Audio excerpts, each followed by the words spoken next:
Password? Michael Chiklis. Hey, buddy.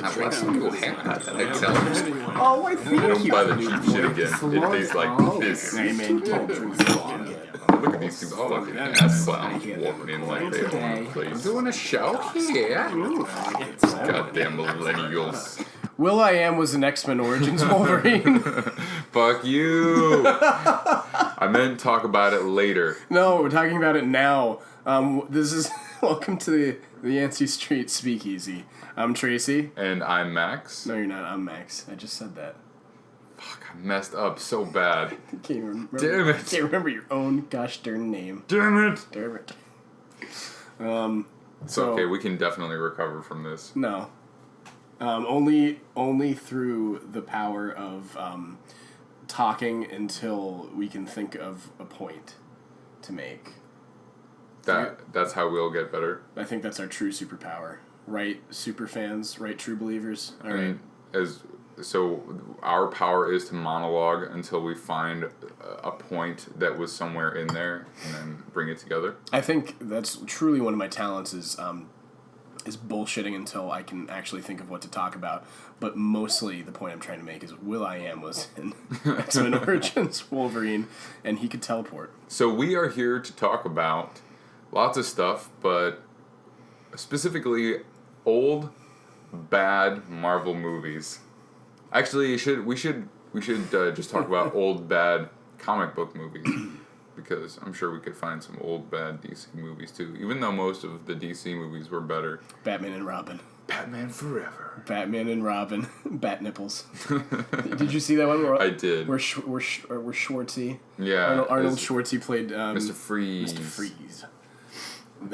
And he made all of the cold ice and freeze puns. Yes, and there was a ice hockey fight scene and there were thing. But most importantly, there were bat nipples. Bat nips. So tasty. Yeah. And tasty bat nips. Little snack for you. George Clooney, right? George Clooney was in that one. George Clooney. What were you thinking? He was thinking, hell yeah, I want to be Batman. Yeah. Then he should have stopped and thought about all the other things involved. Then he should have reread the script and been like, oh, no. Yeah, this was not. Absolutely not. This was a grave oversight. All right, so yeah, I'd like to talk about X-Men Origins Wolverine, Daredevil, Elektra, the Fantastic Four movies, several maybe X-Men: The Last Stand. Yes, X-Men: The Last Stand, Punisher. What's your favorite X-Men movie? My favorite. Well, it depends. If you count Deadpool is my favorite. Yeah, I guess he is. I mean, Deadpool's kind of in a class of his own, I'd say. Yeah, but I mean, there were X-Men in his movie. Well, yeah, exactly. No, I know what you mean, and technically he is an X-Men because his powers. So technically, I'm right, is what you're saying.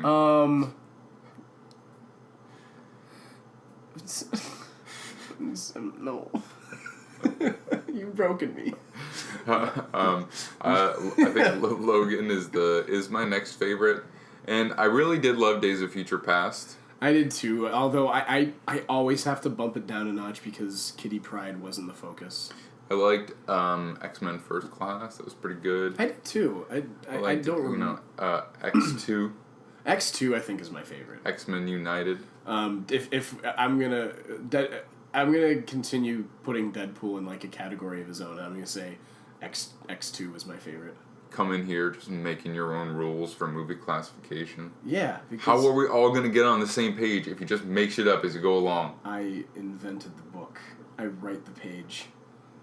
I made it with old-fashioned American ingenuity. Well, would you publish it soon so we all know what the hell we're talking about? It's got to get in line behind my actual thing that I need to publish to graduate. So, anyway, let's pick a movie and start with it. Eeny, meeny, miny, Daredevil. So, I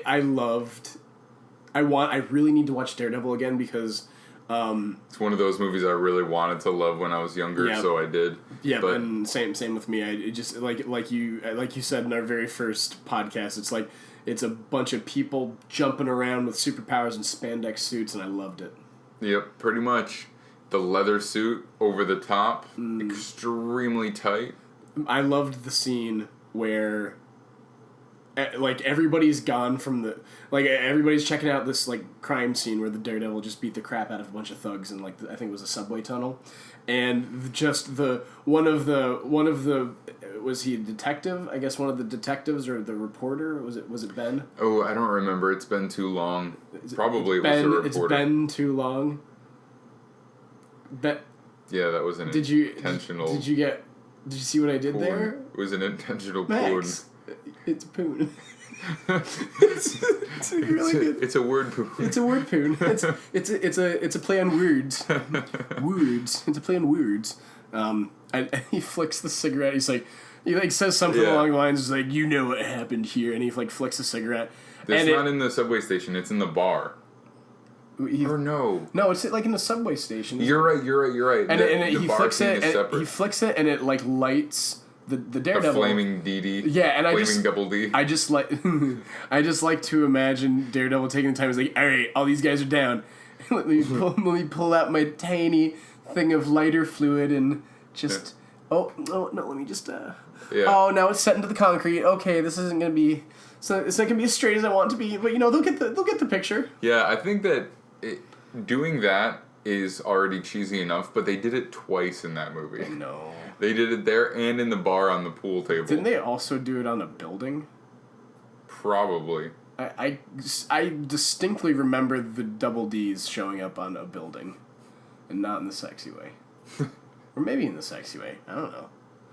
Depends on what it depends on how aroused you are by the miracle of language. Communicate. Pretty aroused. I'm just rock hard right now.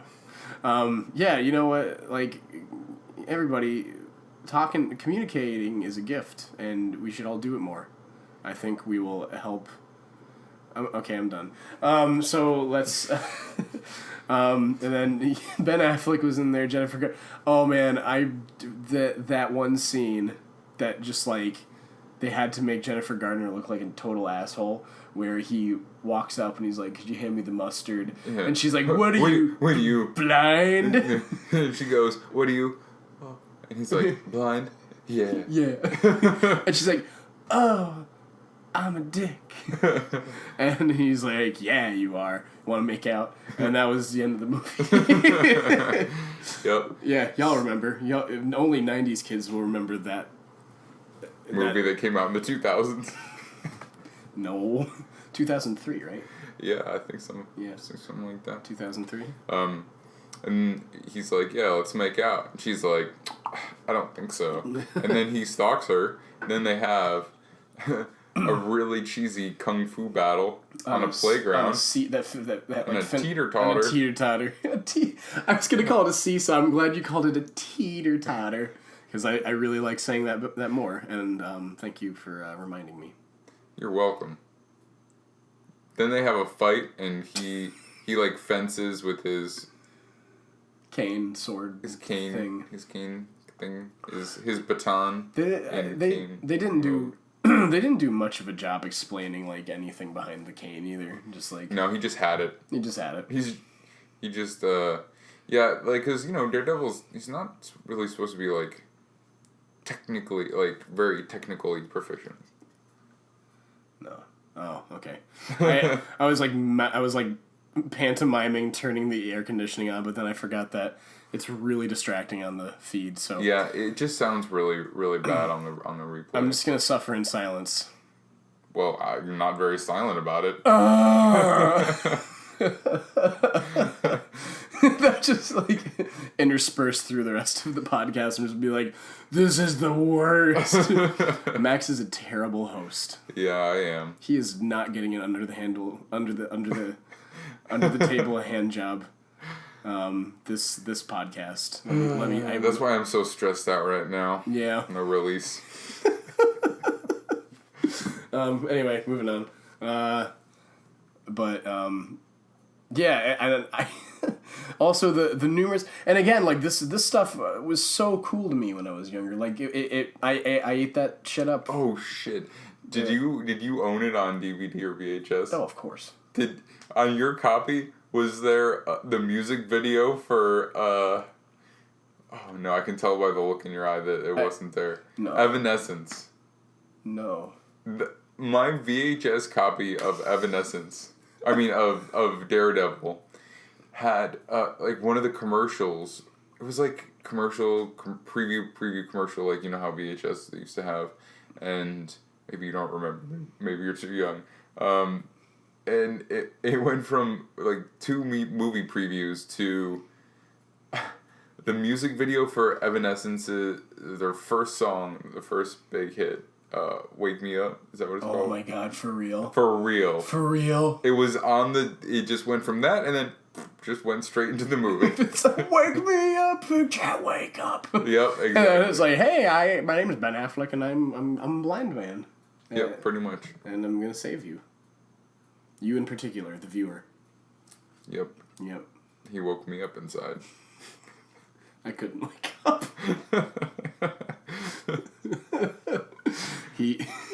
But it's like all the little things that we cheese about now, but I love it. Bullseye. Oh my god, yeah, you read my mind. The scene where he's in the bar and he's just like darts. Chugging a pint of beer and yeah. Yeah, because this is America and this is the shit we respect. But he wasn't there. He was in Ireland. That's true. Or I assume what was Ireland. Well, I know, but it's like I think it's the I think it's the whole scenario that was like trying to appeal to be like to the so cool to like a real bro. Yeah. It's like, yo, bro, look what I can fucking chug this pint, get some bullseyes. That's why they call him bullseye. And then he just like straight up murders a dude with a paperclip, right? No, he murders an old lady with a peanut. But he also in the bar, like he unfolds a paperclip and he like, flicks it, and it goes in some dude's jugular, I assume. Or that's right. Or his he windpipe. does this weird little like faux magic trick and makes it all straight. And we're like, very Colin Farrell-y way. And then everybody's like, "Whoa, he's a villain." And then through that, but he also murdered an old lady with a peanut on the plane. You remember that? I do remember that. And she comes like, "Can I offer you a drink, madam?" And he's like, "She's sleeping," or something like that. Oh, so sweet. So sweet. God, what a freaking movie. And then he shatters the window. You remember that? The stained glass chapel window. Yeah, and then he catches all the perfect size shards of glass. He looks like such an idiot. He's like, I wish all of you could see the way I look right now. It was amazing. Yeah, he just in the way that you'd see in like an old timey movie or a cartoon where like the waiter trips and all of the food flies in the air, and then he just like he's just wiggling his arms around trying to like make it all land back on the plate in the same freaking order. Kind of like the original Sam Raimi Spider-Man. Nah. No? Nah, that's fine. Okay. That's fine. It's Spider-Man, so I give it a pass. Plus, it was also not nearly as overdone. I have no biases. None at all. So, yeah, and then Ving Rhames as the Kingpin. Oh yeah. Oh yeah. Yeah. That I actually didn't. I thought he did a pretty decent job as Kingpin. Yeah, he was okay. He was a little bit melodramatic, but the whole movie was so fit in. Although that scene where he like the scene at the very end where he like, I did think it was a pretty decent finale where he's like, because I mean like they have that whole sort of over the top romancy scene where it's like, and when it rains, it's like I can see again, and he sees her face and he's like, I'm a smooch that, and then he does, and it's sweet, and then they do the same thing at the end when the sprinkler comes on, and he can see, and then he kneecaps. He kneecaps the Kingpin, like he just like does a sliding tackle and like breaks both of his knees. Yeah. dark. Yeah, that was kind of like a very Brutal. abrupt, brutal ending. And then there's the scene where after his first fight, he takes his shower, and we're like, oh, poor guy. He's so tough. So tough. So solo. Yeah. And he rips his teeth out. Oh. Just drops him. He doesn't even throw him away. He just, Wait, I don't even remember that. No? It's like someone's knocked his tooth halfway out, and he like pulls it the rest of the way out. I know, I don't remember. He doesn't even throw it away. He just drops it in the shower. Just leaves it on the floor. And he doesn't like. He just has a whole scene where he like goes out. It's like, Tooth Fairy's bringing me some money tonight. He's like puts it under the pillow, and he's just like he's in like Daredevil themed pajamas, and he's like lying in bed like, ooh, What you gonna bring me this go time? bring me a silver dollar. Oh please Marvel, do that. Oh man, I would love that, like something like that, or like the Hulk just like acting, like being really childish and cartoony, and just like waiting for something silly like that. Like Hulk's like, Santa, Hulk hopes Hulk is on Santa's nice list or something like that. That would be fantastic. And then he doesn't get like what he wants, so he travels to the North Pole and like rips half the continent apart looking for Santa. Continent, the ice cap. Yeah, Shut up. sounds like a great premise for a movie that I would never watch. You know, family friendly, 10 out of 10. Would watch again. 2 thumbs up. I'd buy the Dolby digital release. Yeah. Yancey Street Blu-ray Speakeasy. for my connection. Yeah, for my Yancey Street collection. Speakeasy, sponsored by Dolby. That surround sounds tasty. Also by THX. Also Just like we just also Blu-ray. Also sponsored by Marvel. Also sponsored. we just like we have a scroll. We have like from like an old like they like unroll the scroll, and it just keeps like and like goes down the steps, and it like there's a whole montage of like When did you get so good at sounds? It's all tricks of the trade, bruh. Like the scroll's still unraveling. Like hours from now, it's going on a cross country trip. Like you see it underwater, and then it like ends up in Cuba. Cuba, and they're trying to read it. Yeah, and they're like just making zero. No entiendo inglés. What? ¿Dónde está Magneto?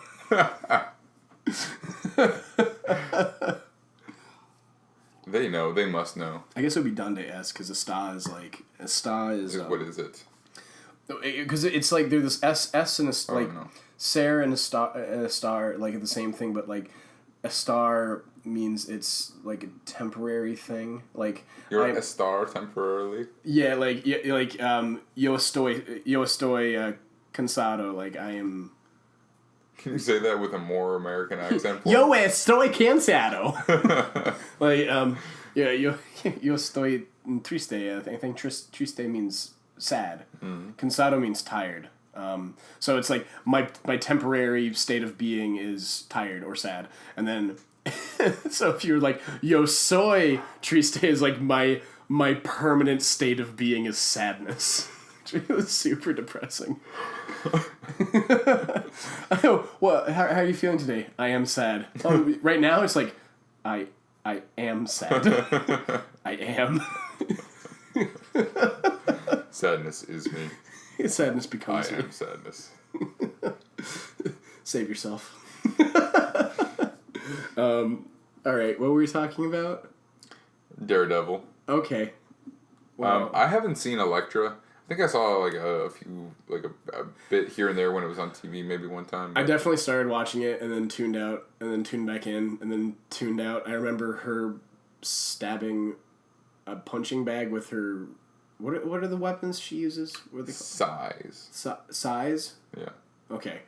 Yeah, I remember.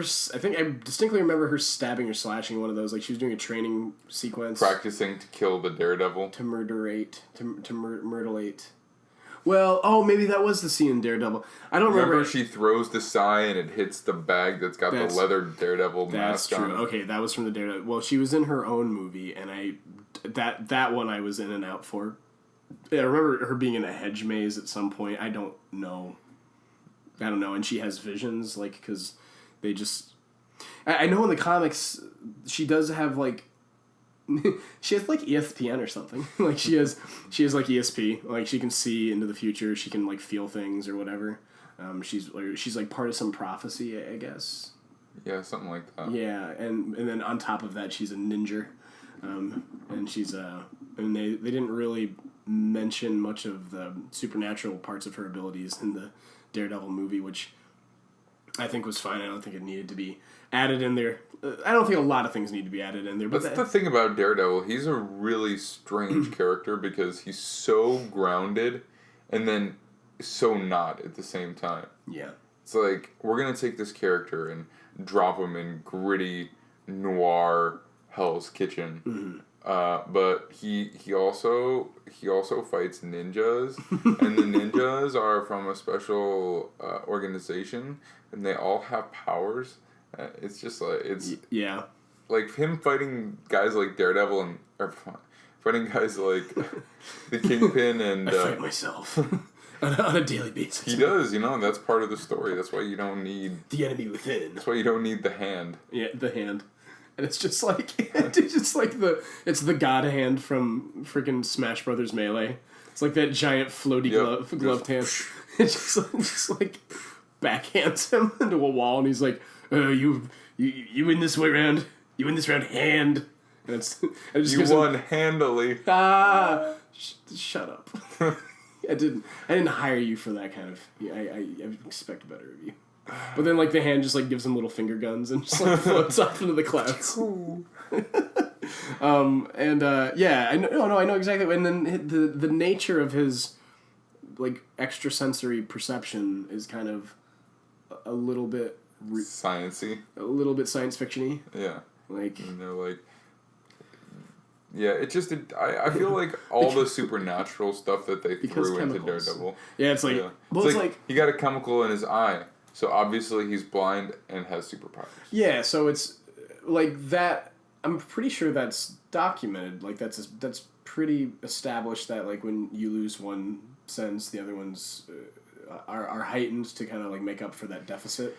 Well, it's not about being heightened. I think all it is that you become more aware of those senses because you have to rely on them more. Yeah, but then to have them to like jump to that extreme, and then we're like, but how? And they're like, because chemicals.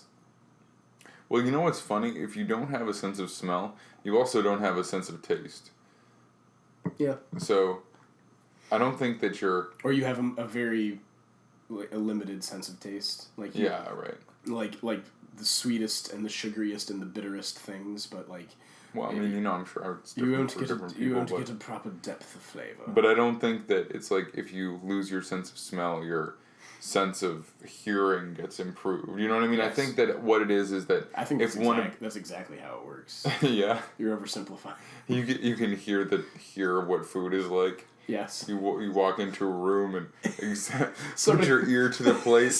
You're like, I'm not sure if I would like this. Like in the kitchen, somebody drops a plate and it had like chicken cordon bleu on it, and you just hear it like smack wetly against the floor, and you're like, oh. That would have been great. I wanted that. So I think that what it is that if one of your senses that you primarily use to like situate yourself in life, basically sight and hearing, if you don't have one of those, then the other will usually improve. Not improve, but you'll be hyper aware of it because you rely on it more. And I suppose if you didn't have a sense of sight, probably your sense of touch would be more attuned as well. Mm-hmm. So I don't like to say improved. Like it's not like you become superhuman, but you become more aware of your other senses, the ones you didn't rely on as much before. Mm-hmm. That was well said.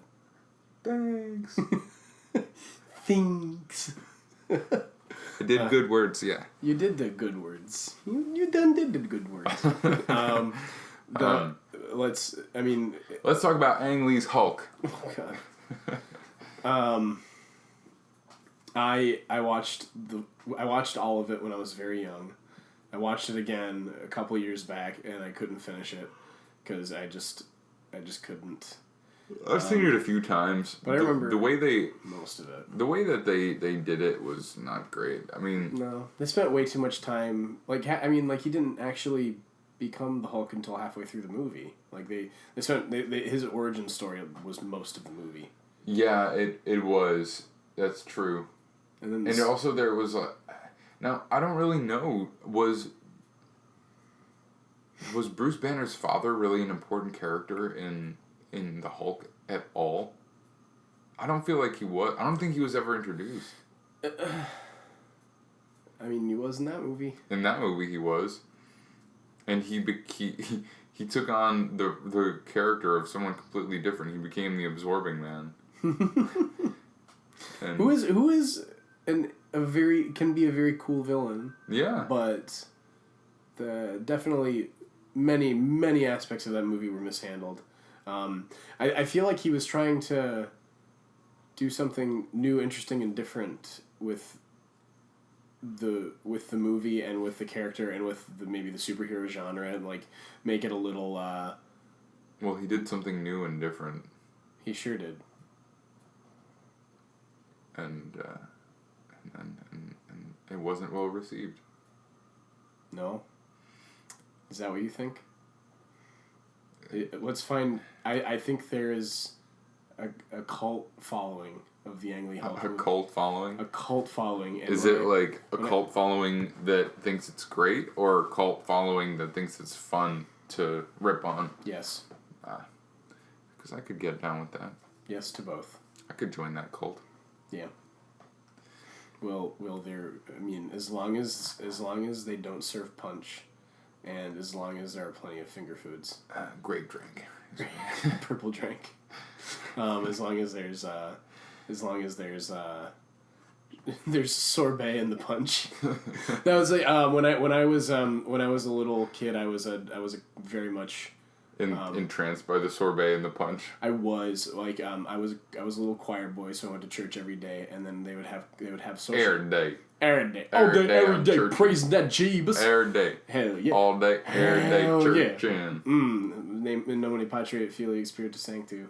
Could I have said that with less enthusiasm? Anyway, but they had social hours at like every third or so Sunday, and they would always make a fruit punch, put ginger ale in it, which is my jam, and then they would get like a canister of sorbet or sherbet, however you pronounce it, and then they would stick that in there. It's neither, technically. Oh, isn't it? No. It's either sherbet or sorbet. But sherbet and sorbet are two different things. Sherbert is just agreeing to a person named Bert. Yeah. Will you help me carry this upstairs, Sherbert? God, the quality of our jokes is just increasing. Yeah, man, it's get better and better. That's why they keep coming back. Hell yeah. Guys, please come back. And then, I don't know, I loved seeing those, those frozen fruity lumps floating in my punch every Sunday, every third Sunday. And I was like, hell yeah. Gotta love that sherbet. I love that sherbet. Sherbet. There was, and then, I don't know. I don't really know what to... There's too much to delve into with the Ang Lee Hulk movie. There's like it's a million little mishandled moments that led into one kind of, I don't want to use the word catastrophe, but one just a national disaster. A national crisis. Like the movie comes out and just all these Secret Service agents start swarming. It's like Olympus has fallen. No, Mr. People President, just start screaming, running around in the streets. Yeah, Mr. President, cover your eyes. Why? Oh Christ! I don't know. The scene, the final battle where it's literally just flashes of Hulk like flying through clouds and lightning. And that's pretty much it. I mean, how else do you fight? Well, I mean, I fight that way, obviously. You just... But that's why it's boring. You just take off. Because that's just, like, normal life. It's time for us to fight, and you just, like, launch into the sky. Yeah. Like, my people need me, goodbye. Yeah. Goodbye. And Ang Lee should have done something more fantastical. Not so everyday. You know what I mean? Not enough buildings. Not enough buildings blown up, exactly. There's not enough buildings crumbling. I do love how Hulk, they went true to the comics where Hulk could jump like 50 miles per jump. Yeah. Oh god, yeah. Yeah, they Hulk's an incredible badass in the MCU, but they did somewhat nerf him. Yeah, they did a little bit for sure, especially as they've gone on. I think what they did is they haven't really taken away his power, but they've made him less focused. You know, because in the Hulk movies, he's always, and eventually he gets super focused on whatever villain he's trying to defeat. Yeah. But in the MCU, at least in the later movies, they've kind of made him. They've done things to kind of like keep him away from the main stuff a little bit, like Bruce Banner doesn't go Hulk until the very end. He goes Hulk in the Helicarrier, and he is not really particularly helpful because he just runs around and smashes up stuff and fights Thor, and then he ends up far away from the battleground, and then he shows up at the last minute just in time to help. And then in Ultron, Ultron he's kind of focused, but I think that they kind of saw that as like a problem. He's too powerful, so they took him away. Scarlet Witch messed with his gray matter. Yeah. Oh yeah, I forgot about that. Yeah. Hulkbuster. Hulkbuster. How could you forget about the Hulkbuster? I just forgot. It's like most of what people focused on. Like when the movie came out, they're like, when and where is the Hulkbuster? For me, I didn't really care. I was like, I thought it was a cool moment, but I thought, I don't know, that's not really the Vision reveal was my favorite part of that movie by far. Yeah. By far. I did love the scenes where they're fighting in Sokovia, when it's floating above everything. I liked it kinda, but like there were too many Ultron bots, and it was chaotic. It felt like it started to feel unrealistic a little bit to me. Then there were some good character moments, I thought, for sure. Yeah, they're great character moments. I mean, like, what do you kind of gotta. I don't know, when you have superheroes like that, you got to make what they're up against. To get a lot of those cool character moments, you kind of have to have a lot of individuals to throw at them. That's like what the purpose of the Kree soldiers in Guardians of the Galaxy, the aliens in the first Avengers movie, the Ultron bots in the second Avengers movie. I don't know. Like it's you got to have a bunch of like grunt villains to throw against them, so you can see each of them being a badass on their own basis.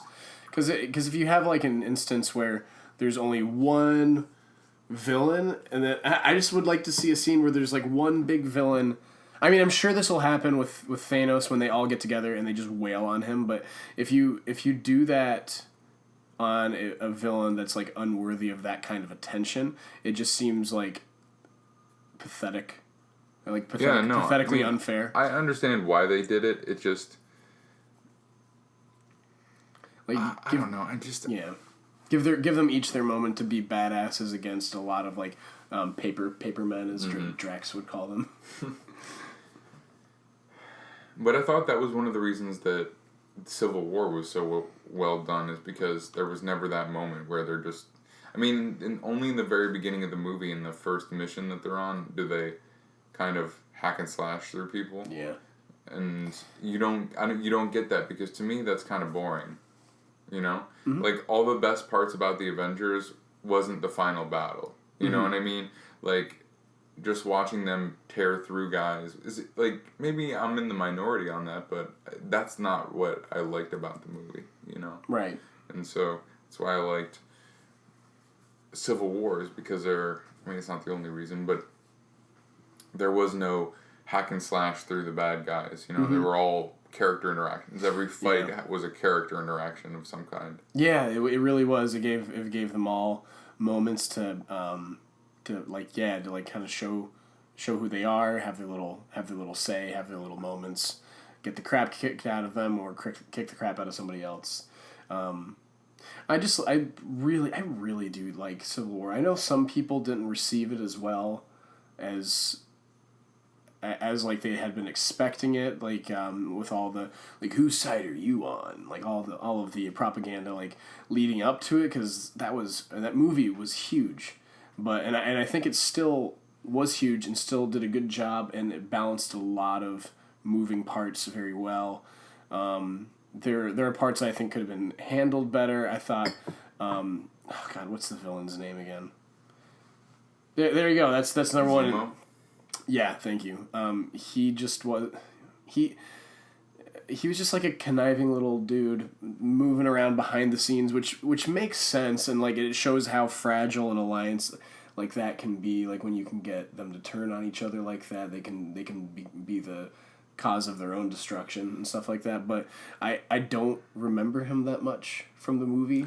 He wasn't in the movie that much. Yeah. So it's like the one kind of major plot foil.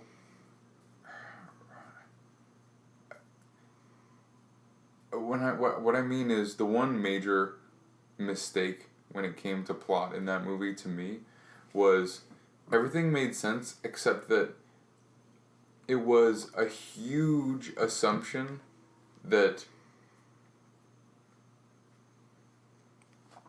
Captain America and Tony Stark would both end up in the Hydra facility at the end of the movie. Yeah, because you're just the only way that Baron Zemo's plan works is if Tony Stark finds out that Winter Soldier killed his parents. That's the only way that it works. Yep, that's an unrealistic. And you're basically completely assuming that somehow Tony Stark will be there. Yeah, that's an unrealistic amount of calculation to like. I mean, it kind of all works up until that point. You know, there's a suspension of disbelief up until that point. I feel like there is a way that he would have. I think regardless what was going to happen, like it didn't necessarily have to be in that old Hydra bunker, but I feel like he would have got the information to him somehow. Well, but here's the thing, right? So what if Iron Man didn't come and it was just Steve and Bucky? And he already killed all the other guys. Mm-hmm. He killed all the other Winter Soldiers, and he was just locked in a room, but Captain America broke through the room. So it's like he could have just destroyed the tape, put him in custody, and then that would have been it. And that could have, that's another thing is with the introduction of the other Winter Soldiers, that could have potentially been something. Well, I think what they wanted was, it's hard to subvert expectations in movies that are that big, you know? Yeah. And so they really wanted it to be a twist ending. They really wanted to leave people surprised somehow. And so I understand why they did it. They built it up so that everyone's thinking the final battle is going to be Cap and Bucky versus the other... all the other super soldiers. I guess at the end of the day, I don't really get the Baron's motivation for killing all the rest of the... I mean, besides the fact it being a good plot twist, was there actually any real strategy to killing them? Like, did he also, like... He's like, oh yeah, this is far too chaotic to get released. Maybe that was the purpose of them, was to create a large enough threat that it would get all three of those players there. I mean, I guess you could probably argue that, but I'm just not sure that it worked in the long run. Yeah. At least, I mean, I still enjoy the movie. It's definitely not a big enough plot hole to... I think that movie was an incredible introduction for Black Panther and Spider-Man into the MCU, and I thought it was just rife with amazing character moments. But, I guess, the plot did fall apart a little bit at the end. There was just a lot going on, a lot to balance. I was also a little bit unclear as to exactly Black Panther's the details surrounding Black Panther, which, I mean, obviously they wanted to answer those in his own movie, but it was almost a 2-year separation between Civil War and Black Panther. You know what I mean? So you spend a lot of time considering him kind of a mystery character. Mm-hmm. I mean, if you're a huge Marvel Comics fan, then you know more about the character, but if you are just an MCU fan, then you knew nothing really about the character or why he had what he had or anything, or his superpowers, his suit, anything like that until the movie. But there was quite a big difference. Obviously, it didn't affect the success of the movie. Mm-hmm. Maybe it helped it, but if you just look at Captain America: Civil War as its own movie, there are a few things that I didn't. Where you kind of have no choice but to look at it as a part of a larger franchise movie. Yeah. To get the full enjoyment out of it. I think you hit the nail on the head. Do you want to move back to actual bad quote unquote bad Marvel movies? Yeah. Want to talk about Fantastic Four? Sure. I don't remember that one as well. I've only seen it once. I think their origin story was a little more true to the comics. I think so as well. But then just after they all get their powers, I think it starts to, because I had hopes for the movie, and I think everything was okay until they got their powers, and then the finale was kind of cool. Yeah, it was alright. I think Doctor Doom was kind of weak. Yeah, definitely kind of weak. Although there was that... I did remember being incredibly shocked and slightly scarred when I saw Doctor Doom kind of use his lightning for the first time and put a freaking giant gaping hole in that one dude's chest. That was in the parking garage. That was pretty intense. But I thought just... I don't know. They had some really cool special effects moments. I liked when the Thing stops that semi in its tracks by he just throws his shoulder into it and he's just yeah, whatever. And I think they actually looked in some I looked in some bonus features for the DVD, and I saw how they did that, and they used some pretty amazing practical effects for that. They kind of inserted this this cement block in place. They cut a chunk out of the ground and inserted this giant cement metal rebar block that the truck was actually supposed to hit, and then they kind of superimposed him in there and did a little CGI around that. But the physics of the truck crumpling around that thing were very much real. I thought there were some cool parts like that. I thought there were other parts that CGI kind of ruined the movie, and the biggest culprit of that was Mr. Fantastic. I thought his stretchy, goopy, weird fucking skin just didn't do it for me. And it was a huge problem for me with that.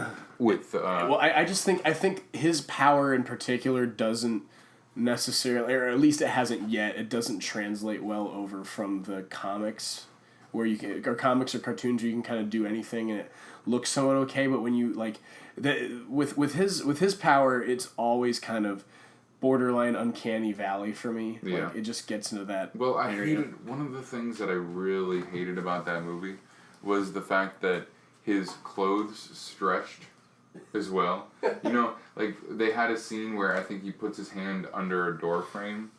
And instead of just the hand coming out from under his sweater, the entire sweater and button-down shirt went with his arm. Yes. And it's how hard is it just to stretch out the arm, Just don't put the sweater, don't make the sweater stretch. It's lazy. Nope, I'm with you. Yeah, that seems like... And I know they did that in the comics, but it's like, and he has the special suit and everything. But at this point, he was just wearing a button down. He's just wearing a button down at that point. I think if I remember. From what I remember, he was wearing a button down dress shirt covered by a sweater, and the whole entire thing just stretched with him. Oh yeah, and there's that one scene. I think it does it in the second in Silver Surfer, he goes to the party, and he starts dancing and doing like the weird dancing. Yeah. Oh, and they made the really fucking terrible joke where it's like, Mr. Fantastic, does every part of your body get bigger or something like that, or stretch or something like that? And I was like, oh, come on, guys. Yeah, it was bad. There was a lot of really cheesy shit. I believe in that one, there's like they just wanted a reason to get Jessica Alba naked. Yeah. So they had the scene on the bridge where she has to take off all her clothes. Yeah. Whereas in the comic, she can make everything invisible. It's like it's part of her power. Yeah, she can like bend light around. Yeah. Multiple things. Like she can turn other things invisible too. So it's like so stupid to well, we're gonna go more realistic with her so that we can take her clothes off, and less realistic with Mr. Fantastic because we're lazy. Now that you point that out, that's like, yeah, that's very true and very. That's very true. I mean, not that I'm opposed to Jessica Alba not wearing a lot of clothes. She's a very beautiful woman. Yeah. But in terms of what it brought to the movie, I would say 0. Yeah. It's very weird going back and seeing Chris Evans. Yeah, it is. As a Human Torch, where like when I, because again those two movies, again it was huge just fanboy nerdy joy that those movies were even being made. I went to see them. I went to see the first one at least in theater several times. I loved it when it came out. I loved the sequel when it came out. Not as much of a fan of them anymore, but at the time that the stuff that went on in that movie was exactly what I wanted, what my body craved, and then hearing that the Human Torch was going to be Captain America, I was like, really? And now I can't see it any other way. Yeah, he's been a great Captain America. He really has. He's just perfect. He's perfect Dorito. He's got like that's the thing on the internet where it's like his perfect triangle. His body's like shaped like his Dorito shaped because like he's got those big old shoulders. Yeah. Anyway, yeah, him, and I think he's better as a blonde, although he was a very good, like, lovable douchebag. Yeah, I mean he played the part well. I think one of the things about Chris Evans is he's a solid actor. Mm-hmm. You know, he takes what he's got. And he was a kind of a pretty boy, so they gave him pretty boy roles. And then, who would have thought that a comic book character would have given him such a complex role to work with? I agree. Who played Ben Grimm again? I can't remember. Didn't Ron Perlman? No, that wasn't Ron Perlman. No, it wasn't. Oh, I know. Ron Perlman's playing Thanos, isn't? Or no, Ron Perlman was... He played Hellboy. He played Hellboy, that's what I'm thinking of. Who? Oh, shit. No, it wasn't. It was... I can't remember the name, but I can see his face. Yeah, I thought he was well cast for that role. I thought he was really well cast. I think Thing was one of the more interesting and grounded characters because you feel bad for the dude the entire, like, even though he's got these amazing abilities, he just wants to be back to normal. He wants a normal life where he's not a rock monster, but he also, I thought it was also a really incredible and kind of like self-sacrificial moment where he like gives up what he wanted the entire movie, like when Dr. Doom got rid of his powers and he's like, oh crap, my team, no, my family needs me, and then he just like gets everything back. And yeah, I thought that Ben Grimm and Johnny Storm were both solid characters, even though they definitely over-cheesed Johnny Storm a little bit. Yeah, I didn't think the dude that I didn't like the dude that played Mr. Fantastic. I didn't either. Very weird for the role. Cheesy, not serious. Not a good actor. No, you never got the feeling like he was a really smart guy who knew what was going on. Yeah. He kind of seemed like a doofus. We still need to watch the Fantastic. Should we watch that tonight? We can do that. We can watch it tonight. I can't guarantee I won't fall asleep. I'm running on about like 3.5 hours of sleep. I can't guarantee anything. I can't guarantee that I'll make it through the rest of this podcast. You're looking a little sleepy. Do you want to take a quick break to drink some water and then finish this out strong? Sure. Okay. Love you. Yeah, that's right. That's my level of dedication. I held that love you the entire time we were getting hydrated. and now I feel hydrated. And we're gonna continue, and I really want to wrap up the podcast because we both have had a long week, and but I want to end it with. I know we didn't get to all the the quote unquote bad Marvel movies we wanted to. I want to end it on X-Men Origins Wolverine because God, man, like, what a train wreck. Yeah, it was bad from start to finish. And Literally, it was bad from start to finish. I mean, like, the beginning was bad. Will.i.am wasn't.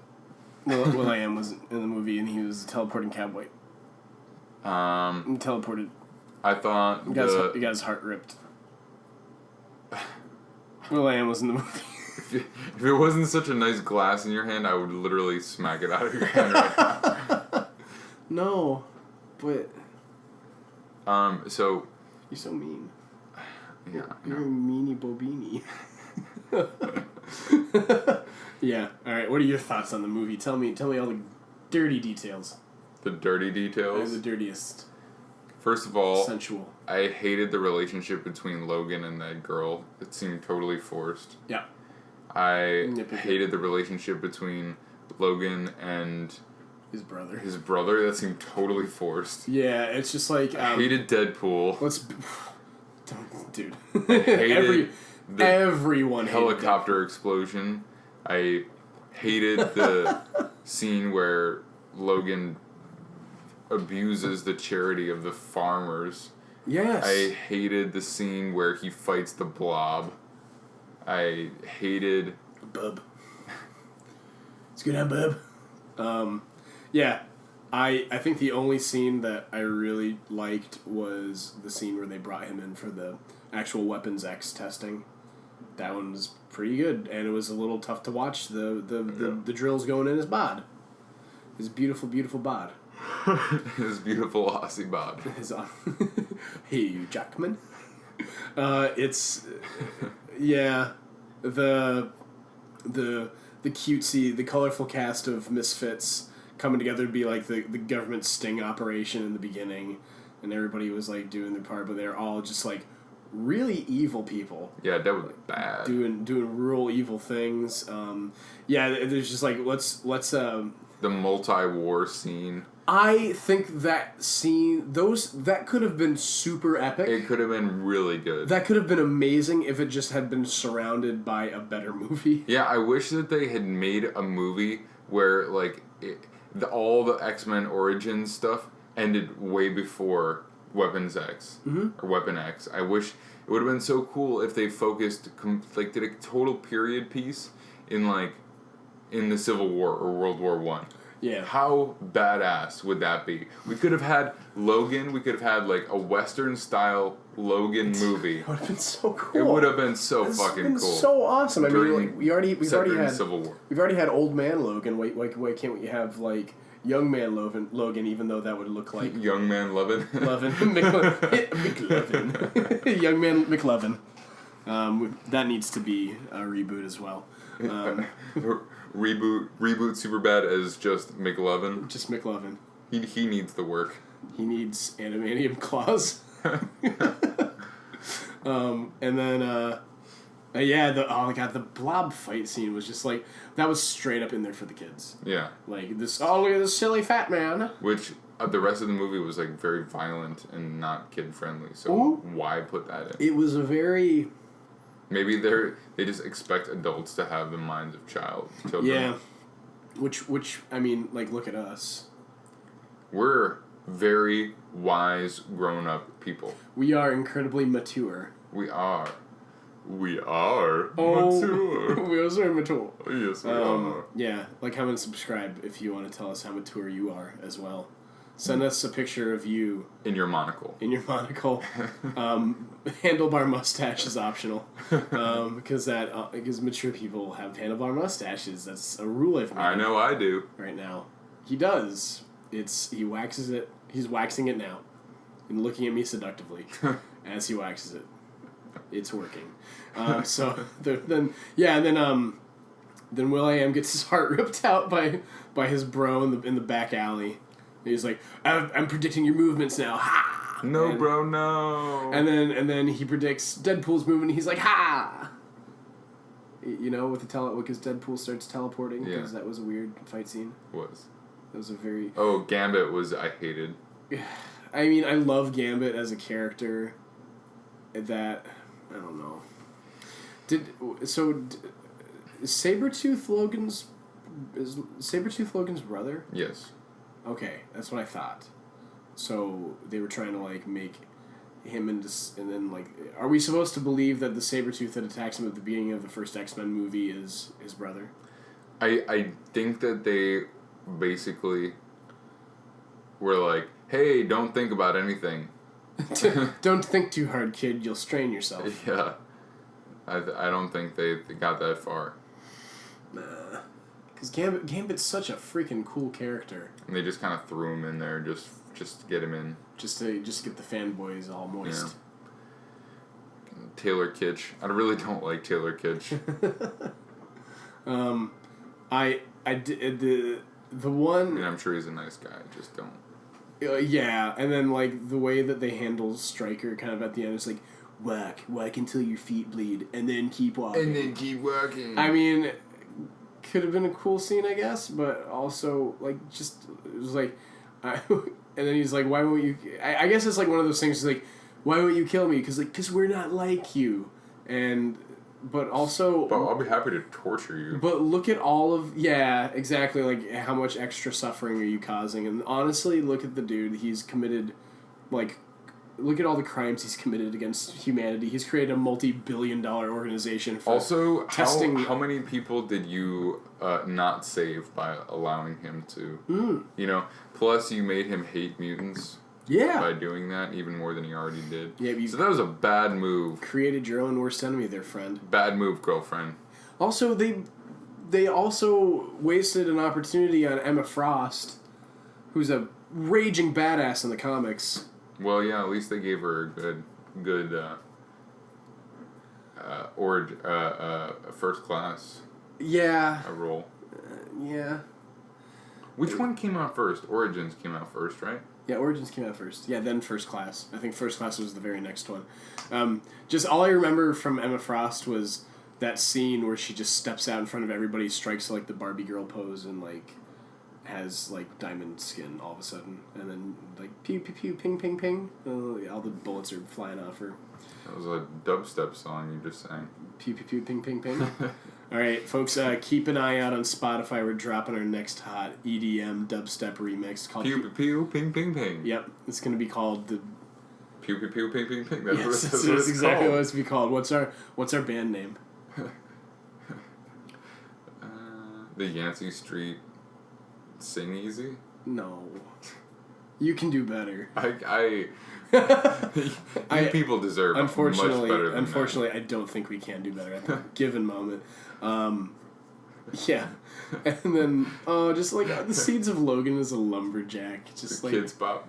Kids Bop ruins everything. Oh, are they still making them? I have no idea. I feel like they are.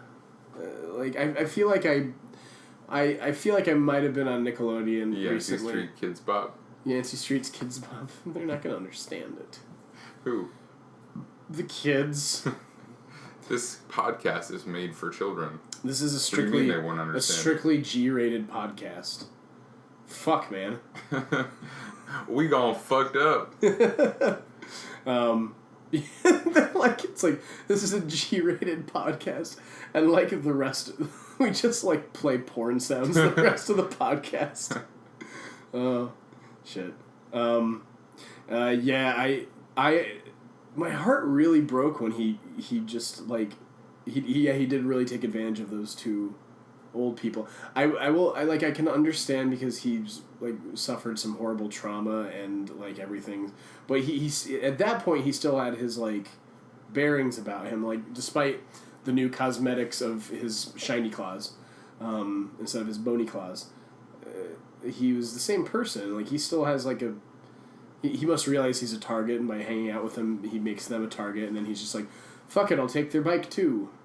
And thus starts the image of Wolverine as a biker boy. or whatever, and then doing flippy tricks over the... I will admit that scene... I don't know. The flippy scene where he flies over and slices through the blades of the helicopter, that could have been really freaking cool. Could have been, but it was totally unrealistic. I mean, superheroes are unrealistic. I thought the scene was cool when I saw it. I like the scene. It's honestly, I'm sure to each different person, it strikes differently. So I don't want to take that away from anyone. But you like you took it from me just now. Yeah. Well, I don't care about. I'll take everything you own. I'll take all of your emotions and possess them. They belong to me. Remember the contract you signed before we started making this podcast? Should have read it a little bit more thoroughly. Remember, folks, always read between the lines. That's where I wrote some stuff between the lines. He's like, fuck you, Tracy, fuck you, Tracy. Between the lines. I own you now, bitch. Yeah, it was a very passive-aggressive piece of literature. But,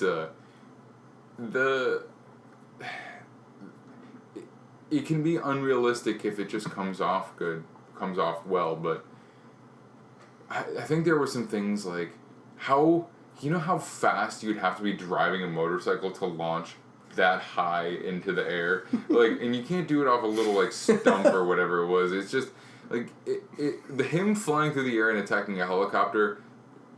That falls within my suspension of disbelief, but the flying the motorcycle up there, that's kind of what did it for me. I think what would have been more fun is if he missed entirely and he didn't do the flippy trick, and he launched himself bodily into the helicopter blades, and the helicopters cut into his flesh. Yeah, that would have been really badass. But they get stuck on his newly adamantiumized. That's the word. Adamantiumized bones. And then so he's like pulling himself off the chopper, like, and then like re-healing when he's like. See, I could see that happening in Deadpool. I think yeah, except he would have been split clean. Because he doesn't have adamantium. Adamantium. He didn't have that Adam. He doesn't have that manum bones. Those poor manum bones. So, good job. We talked shit about something that a lot of people worked really hard on. Yeah, we talked shit on a lot of things a lot of people worked really hard on. Made fun of some people's... Feel better about myself, don't know about acting careers, some people's directing abilities, special effects and CGI artists. Fuck all of you. I'm just kidding. No, we really respect... Like, again... we saw all these movies. Multiple we'll probably times. See all of them multiple times. I will say, as much as I wanted to like spend this entire podcast talking shit on X-Men Origins Wolverine, I did watch it 5 times. I watched it 5 times because I loved it when it came out. Then I was like, oh, and then reevaluated my life and the movie. But yeah, it's people worked really hard on those, and again, we couldn't do something like that in a million years. That's not true. Well, we could. Well, we could and will do it. Yes. You wait, world. Here we come. We're gonna make X-Men Origins Wolverine 2. the reboot. The Wolverine-ing. The Wolverine. The Wolverine. The Wolverine. The origining. X-Men Origins Wolverine. The origining. X-Men Origins, Wolverine, the origin. Or just the X-ing. Oh, yeah, this is The Happening. Not too far. The Happening by M. Night Shyamalan, and then Marky Mark was also in that one. Shut up! I just need to think. That movie. I just need to think. All right, guys. Thank you all very much for joining us for one more of our midnight rambles. Yep. Thanks for letting 2 comic book nerds yell their opinion at you for an hour or so. Thank you for allowing us to do that. Yeah. When we came to you all yesterday and asked if it was okay, thanks for saying yes. Yeah, thanks for responding to all my RSVPs.